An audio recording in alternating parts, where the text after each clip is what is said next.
Você vê que uma das coisas mais fascinantes, ocultas, são a questão da transformação da língua, né? Da comunicação entre os homens. A origem dos idiomas, você tem várias teorias e tal.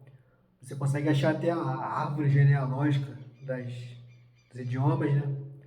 A origem do inglês, do português, o português veio do latim, que veio das línguas proto-europeias, se eu não me engano. Eu não sei o nome de todas as ramificações. Mas você vai ver que existe todo um organograma que tem origem das línguas, né? Algumas línguas são primas, irmãs, são parecidas, como o português, o latim e o espanhol. Você vai ver as transformações. Quem estuda linguística, geralmente quem faz é uma outra língua, né? Bilíngue, poliglota. Quem estuda fonética vai se aprofundar nesses assuntos, mas você não vê que não existe uma origem de fato. Essa separação das línguas não há, não, você não vê. Você vai ver os textos mais antigos que existem, são a linguagem cuneiforme, né? Forma de cuna, de cunha. A linguagem dos acadianos, dos sumérios. Mas você não sabe precisar, não chega nem perto quando que o ser humano começou a escrever de fato, falar, e quando houve essa ruptura dos idiomas. Lembrando que até mesmo no mesmo idioma, no mesmo país, você tem variações linguísticas bem grandes, que não chega a ser outro idioma, mas são variações linguísticas. E tem até essa polêmica aí do pronome neutro, linguagem neutra, que isso já é outra coisa. Tem até um vídeo aí também que eu dou uma pincelada sobre isso. Mas não há uma origem onde houve essa separação dos idiomas, onde de fato surgiu os idiomas. Essas línguas ancestrais das línguas que nós conhecemos hoje. Você consegue estudar as transformações, né? Você vê pelos nomes. Por exemplo, você vai pegar do alemão, Weilen, Willen, mas com W, vai virar William, em inglês,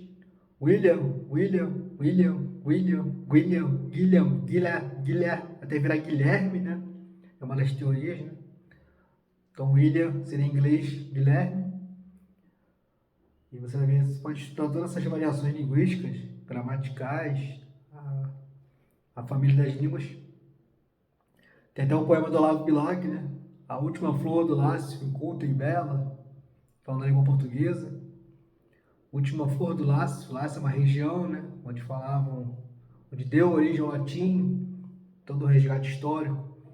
Mas você não sabe de onde de fato começou isso aí, por que o ser humano começou a falar várias línguas distintas.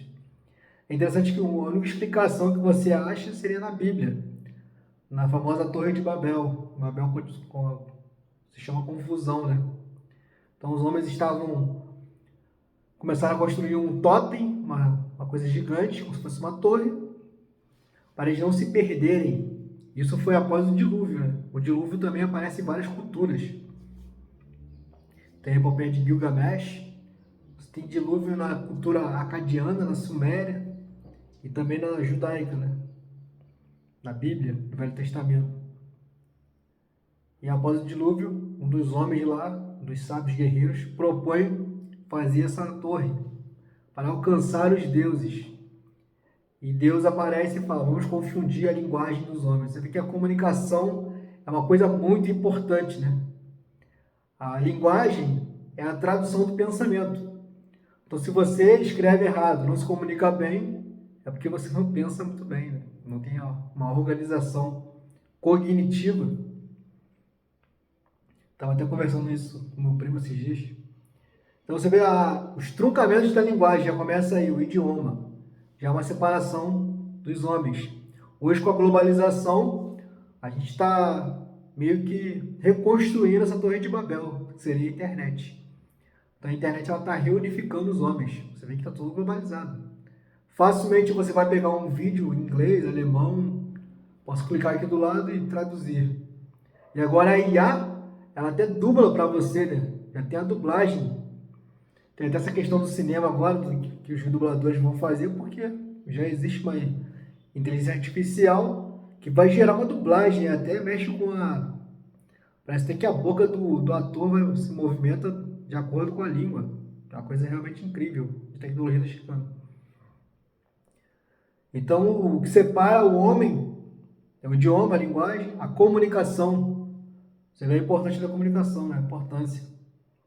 Até para os gregos também, o deus da mensagem é o Hermes, que é um ser que tem um chapéu com duas asinhas alado, ou às vezes ele aparece com asas nos pés, porque ele é muito ágil, segurando o bastão. O Hermes, daí que vem a palavra hermético, ou hermenêutica, que tem a ver com interpretação de textos. Então, Hermes era o deus da comunicação, da mensagem. Ele era rápido. Tem também o mito de Hermes. Então, você vê a importância da comunicação. E hoje em dia, então, com as redes sociais, os meios midiáticos, nunca se formou tanto conteúdo, você monetiza, gera economia. Está tudo agora baseado na comunicação, como você se expressa, até o modo que você se expressa.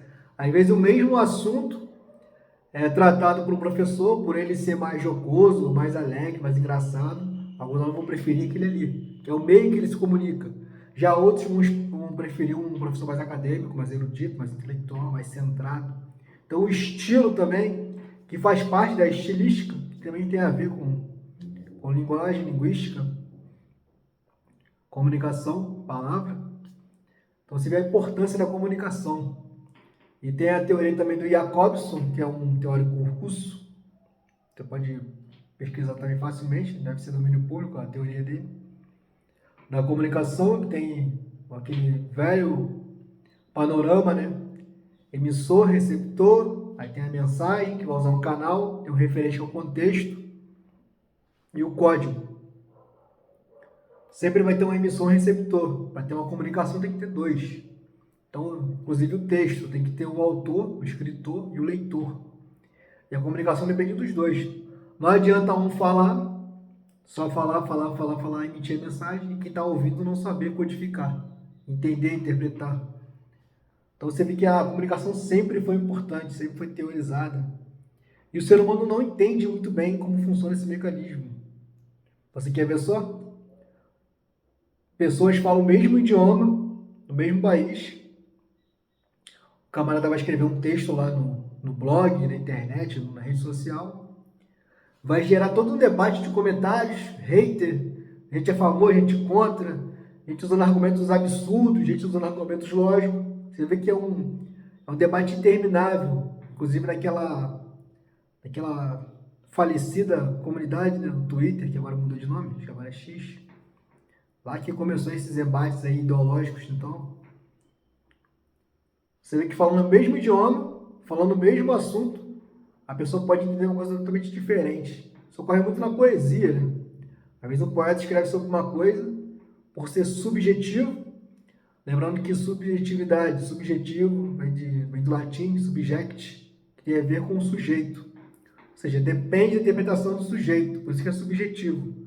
Cada sujeito, cada indivíduo vai ter uma interpretação, sua visão de mundo. Que é o contrário de objetivo, que é só uma coisa só. Então você vê os truncamentos da linguagem, né, da comunicação. No mesmo idioma, na mesma linguagem, num texto só, você tem todo esse jogo de impasses. Até a mensagem do emissor, até o receptor, passa pelo canal, ser codificada, o referente, o contexto, ela já pode se perder ali, o outro entender uma coisa totalmente diferente do que você está falando. Aí todo esse truncamento. Imagine se for em outra cultura, outro idioma, outra visão de mundo, outro espectro político. Você vê os implicamentos da comunicação, né? Eu até agora não vi uma explicação plausível da origem dos idiomas. Nas minhas pesquisas, se alguém souber, pode me apontar. A origem dos idiomas, a origem de fato da comunicação como nós entendemos hoje em dia, né? Você vê que a comunicação é uma coisa muito importante e muito complexa. Vai além, fora que vai além da palavra. Você tem a comunicação não verbal, comunicação imagética, os gestos da pessoa, corporal, gestual, até a língua de Libras, é uma língua visoespacial. Ela nem tem marcação de gênero, porque é visoespacial. Então depende muito do visual. comunicação sempre foi uma coisa bem complexa, né? E hoje em dia, mesmo com vídeo, imagem, som, tradução, dublagem, acredito que ainda assim a Babel vai persistir. O ser humano nunca vai ter uma comunicação de fato sem ruído, sem truncamentos. É bem complexa essa relação do ser humano em comunicação com o outro.